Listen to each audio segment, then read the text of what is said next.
Okay, I'm back, and so we discussed what can an electric current do. Now we want to know what can magnetism do. And so for this, we're going to need a coil of wire. So notice it's very similar to this one over here. But instead of a nail, we're going to have a bar magnet. And we're going to take that bar magnet, North Pole, South Pole, and at first, we're not going to move it, and we want to see what happens. So in order to illustrate this, let's go to a FET simulation. So this one is entitled Faraday's Law. So this was an experiment done by Michael Faraday. And here's the magnet, here's the coil, and we're going to see what happens by attaching the coil to a lamp over here. All right, so I'm going to take this thing and I'm going to move it into the coil. Okay, did you see what happened? Okay, that it flashed. So this light bulb flashed whenever I moved the magnet in there. Now notice that if the magnet is not moving, no electric current. Just like over here, where if there was no current, no magnetism.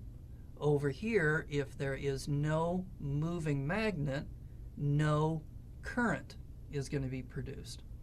Now what we can do is we can put a voltmeter on there, and so if I move it into the coil, look at the direction that the needle goes. Did you see that it went to the left over here? Now what do you think is going to happen if I move it in the opposite direction? Okay, so did you notice that when I move it in here, but as I'm moving it back out of the coil, it flips to the other side. So it goes one side, and then when it goes out the other side, it flips back again. Okay, now notice that if I do it slowly, it does do it, but not as much. Okay, if I do it quickly, you notice that it moves quite a bit. So it has to do with the speed at which I move it in and out. What about if I flip it? Okay, so now what I'm going to do is flip the magnet around.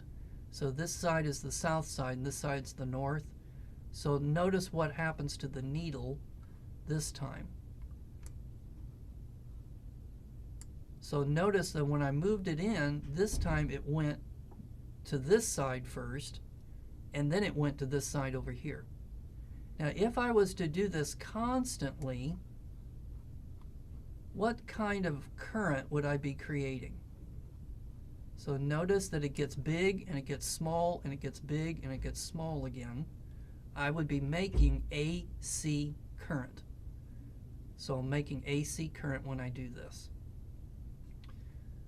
Alright, so this one's going to be called Faraday's Law.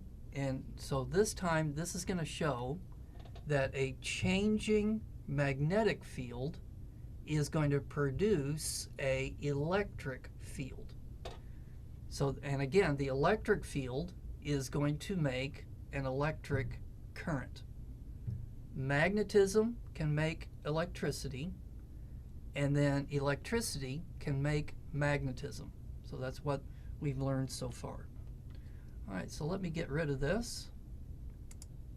And we're going to take another short break, and when we come back, we're going to look at this middle thing, and we're going to find out what the electric field can do.